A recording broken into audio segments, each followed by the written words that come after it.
ఈరోజు మీ అక్క వంటలక్క అవతారం ఎత్తింది. చూసి గాబరు పడకండి, నేనే చేస్తున్నా ఈ వంటలు. దీని పేరు వచ్చేసి జంతికలు.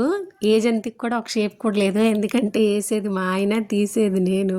లేక లేక ఈ వంట పనిలో నేను చక్కగా చేసుకోగా మా ఆయనకి ఇన్వాల్వ్ చేశాను అనుకో, ఒక్కటి కూడా షేప్ రాలేదు. టేస్ట్ విషయానికి వస్తే చాలా బాగుంది. థియేటర్లోకి వెళ్దామా? హలో ఎవరివన్, అందరూ ఎలా ఉన్నారు? బాగున్నారా? కొత్తగా చూస్తున్నట్టయితే నా ఛానల్ని తప్పకుండా సబ్స్క్రైబ్ చేసుకోండి.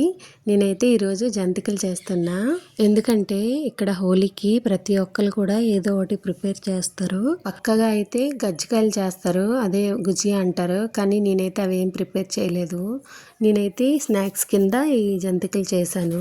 హోలీ వచ్చేసి ఇంకా రాకముందే 2-3 ప్లేట్లతో తెచ్చి ఇచ్చేసారు. వాళ్ళకి రిటర్న్ ప్లేట్లు ఏదో నింపి ఇవ్వాలి కదా అనేసి అలా స్నాక్స్ ని ప్రిపేర్ చేస్తున్నాను. అదే మన సైడ్ అయితే ఎవరికి ఏమి ఇచ్చుకోవడాలు ఉండవు. ఇంకా చక్కగా ఉంటే చాలు, తిట్టకపోతే చాలు పక్కింటోళ్ళకి.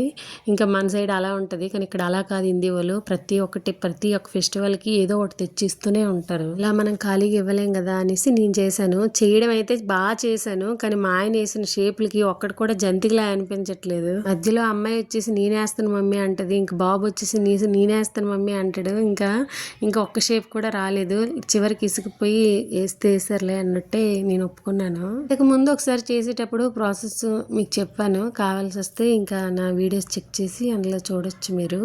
ప్రాసెస్ చాలా ఈజీ అండి, చేసుకుంటే చాలా హెల్త్కి మంచిది. ఇక్కడైతే ఏం దొరకవు కాబట్టి కంపల్సరీ మనమే చేసుకోవాలి. అదే మన ఊర్లో 10 రూపాయలు ఇస్తే ఒక ప్యాకెట్ వస్తుంది. ఎంతకైనా హైజీనిక్గా మనం చేసుకునేవి కదా, వీలుంటే ప్రిపేర్ చేసుకోండి. అందరికీ నా తరపున హోలీ శుభాకాంక్షలు. ఇక్కడైతే 3వ డేట్ కాదు 4వ డేటిన. ఇంకా రేపు ఎల్లుండి హోలీ వీడియోస్ పక్కా వస్తాయి. ఇంతవరకు చూసినందుకు thanks. Follow my page. Bye bye.